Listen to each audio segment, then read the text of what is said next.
Hello friends, तो आपका एक बार फिर से स्वागत है मेरे एक नए ब्लॉग में। और आज का जो दिन है ना वो मतलब अच्छी सी धूप के साथ शुरू हो चुका है। और अभी तो मम्मी जो है वो कल जा रही है बड़ी मम्मी के यहाँ, और मम्मी जो है अभी घास के लिए जा रही है, क्योंकि घर में जो गाय वगैरह है ना उनके लिए मम्मी पूरा घास जो है घर में इकट्ठा करके रखेगी और फिर जो है बड़ी मम्मी के यहाँ जाएगी। और कुछ दिनों बाद मेरा भी प्लान है कहीं जाने का, वो आपको कुछ दिनों बाद पता चल जाएगा।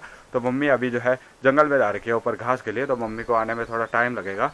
तो और मम्मी और मैंने उसके बाद जो है वो जाना है आगे चक्की पे, क्योंकि वहाँ पे धान के थैले रखे हुए हैं। एक तो मैं कल ले गया था और एक उससे पहले मम्मी और ने ऑलरेडी रखा हुआ था, तो वो दोनों लाने पड़ेंगे। तो एक आदमी से तो आएगा नहीं, तो मम्मी और मैं जाएंगे। तो सबसे पहले ब्लॉग को शुरू कर लेते हैं। आइए दोस्तों, पहाड़ों से कुछ बात करते हैं, पहाड़ों से एक नई मुलाकात करते हैं, एक नए ब्लॉग की शुरुआत करते हैं। वेलकम बैक टू नमस्ते गढ़वाल ब्लॉग्स। और आज जो है धूप इतनी अच्छी खिली हुई है ना कि मैं घर आया हूँ थोड़ा सा हल्की, मतलब अभी ये हो रहा है कि घर में भी हल्की हल्की गर्मी होनी स्टार्ट हो चुकी है। अभी मौसम मतलब इतना अच्छा है कि अभी हम जैकेट में आराम से रह सकते हैं, लेकिन दिन में थोड़ा सा ज़्यादा गर्म हो रहा है।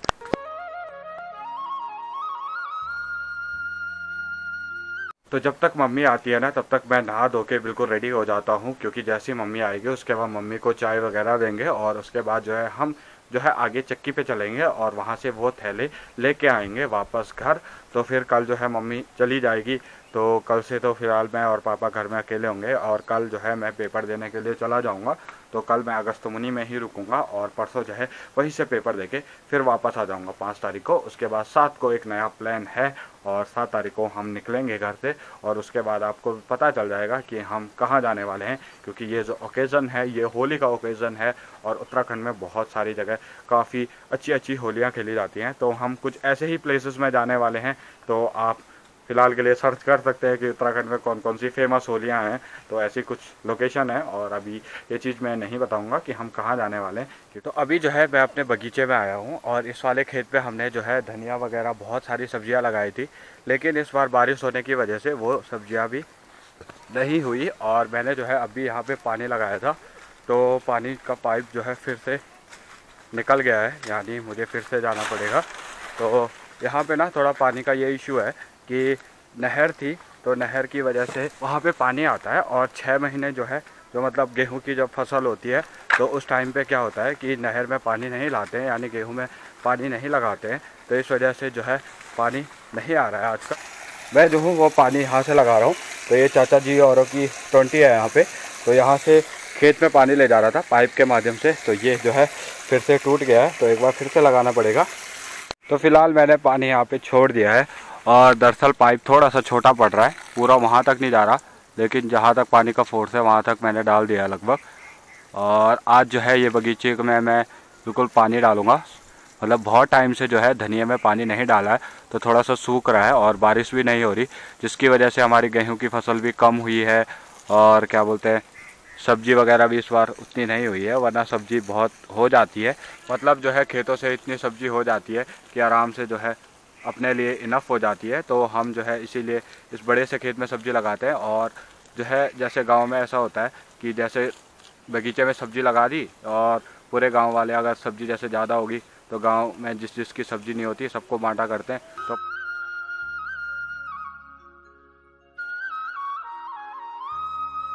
तो यहाँ पे जो है वो हमने बैंगन के बीज लगाए हैं, यानी यहाँ पे बैंगन का प्लांटेशन होगा। और कुछ टाइम बाद जब बैंगन के पौधे हो जाएंगे खूब बड़े बड़े, तो हम इनको यहाँ से निकाल करके अपने बगीचे में यानी दूसरे वाले बगीचे में शिफ्ट कर देंगे। क्योंकि अब ऐसा है कि इस वाले खेत में जो है धान की बुआई करनी है, यानी धान के बीज लगाने हैं, और पूरे बगीचे में इस वाले में धान का प्लांटेशन होगा, इस वाले में और इसके नीचे वाले में। तो जिस टाइम पे हमारी रोपाई होगी उस टाइम पे वो धान के पौधे यहाँ से उखाड़ करके फिर जो है खेतों में रोपाई होगी। तो ऐसा यहाँ पे चलता है, इसीलिए हम क्या करते हैं कुछ महीने इस बगीचे में जो है सब्जी वगैरह का प्लांटेशन करते हैं, और कुछ महीने जो है हम इसमें धान का प्लांटेशन करते हैं। और जब इस खेतों में धान हो जाती है ना, तो उस टाइम पे हम क्या करते हैं इनमें रोपाई करते हैं, और इनमें अच्छी खासी फसल हो जाती है। तो मम्मी को जो है कालू को देख के थोड़ा गुस्सा आ रहा है, क्योंकि मम्मी जो है इस खेत की घास को उखाड़ रही है, जो मतलब ज़्यादा घास हो रखी है उसको उखाड़ के, और खेत को ऐसे साफ़ करना है। उसके बाद जो है इसमें धान का प्लांटेशन करेंगे। और जो शेरू है वो क्या कर रहा है कि यहाँ पे छाया पे मिट्टी में खड्डा कर रहा है और मम्मी को देख के, और मम्मी ने उसको एक मारी और अब वो चुप बैठ गया। मम्मी जो है वो कालू के बच्चे को मार रही है और कालू का बच्चा मम्मी को काटने के लिए कर रहा है।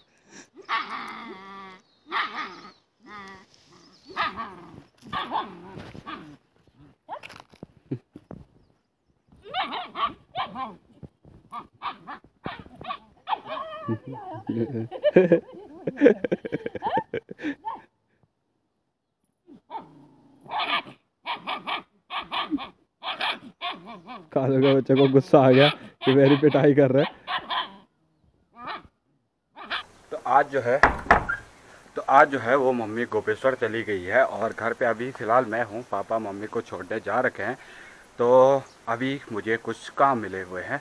जैसे पहला काम क्या होता है कि कल का वहाँ पे पेड़ की जो घास है ना वो काट के रखी हुई है और सबसे पहले वो रखनी है गौशाला में। उसके अलावा मम्मी ने बहुत सारे काम दे रखे हैं। गायों को पानी पिलाना है, उनको अंदर बांधना है, दिन का लंच बनाना है। तो काम आज जो है इतने ज़्यादा है कि बिल्कुल भी 1 मिनट की भी फुर्सत नहीं है। तो आपको पहाड़ों की एक खूबसूरती दिखाता हूँ। 80 साल की उम्र में भी दादी जी देखो, बुढ़ी जी यहाँ पे घास के लिए जा रखी हैं और खेत से जो है काम करके आ रही हैं। और इतना बुढ़ापा होने के बावजूद भी दादी जी जो है खेतों से घास ला रही है। ए बूढ़ी, घास हो जाएगा ही। हाँ, तो दादी जी बुढ़ी जी देखो इतने बुढ़ापे में भी घास लेके आ रही है। और पहाड़ों में देखो बुढ़ापा कुछ होता ही नहीं है और आदमी को फिर भी इतना सारा काम करना पड़ता है कि बुढ़ी जी इतने बुढ़ापे में भी घास लेके आ रही हैं। और हमारे गांव में ना बुढ़ी जी की बेटी का यानी ससुराल है और बुढ़ी जी यहाँ पे आ रखी हैं कुछ दिनों के लिए। तो अपनी बेटी का दर्द जो है देखा नहीं जाता कि बेटी जो है घास के लिए जा रखी है। तो बुढ़ी जी जो है इतने बुढ़ापे में भी घास लेके आ रही हैं कि बेटी को जो है कुछ मदद हो जाएगी। सबसे पहला काम ये था कि गाय को पानी पिलाना था और वो भी कर दिया है। बाकी घास वास उनके पास डाल दिया है। तो अभी जो है अब इसके बाद जो काम बचता है वो बचता है खाना बनाने का। तो पापा को आने में अभी थोड़ा सा टाइम लगेगा। तो जब तक पापा आएंगे तब तक खाना बना के प्रॉपर रख दूंगा। तो दरअसल शाम के 4:30 हो रहा है और मैं जो अब घर से निकल रहा हूँ। तो मैं अभी जो है सडनली प्लान बना मेरा अगस्तमुनि जाने का। वैसे मेरा आज का प्लान कैंसिल था क्योंकि कल मेरा पेपर है। तो अचानक से ही ये प्लान बन गया कि पेपर देने के लिए अगस्तमुनि चलता हूँ क्योंकि घर जो है वो रुद्रप्रयाग से बहुत दूर है और बहुत दूर होने की वजह से ना मैं टाइम पे नहीं पहुँच पाऊँगा। और पेपर का जो टाइम है वो है मेरा 11 बजे से। तो एंट्री जो होती है वो 10:30 बजे होती है। तो इसीलिए जो है टाइम पे पहुँचना बहुत ज़रूरी है और इसीलिए मैं जो हूँ जल्दी निकल गया। तो पापा ने बोला कि चंद्रापुरी के ऊपर तक मैं तुझे छोड़ दूँगा, बाकी तो वहाँ से पैदल चला जाइयो और तेरे को गाड़ी मिल जाएंगी।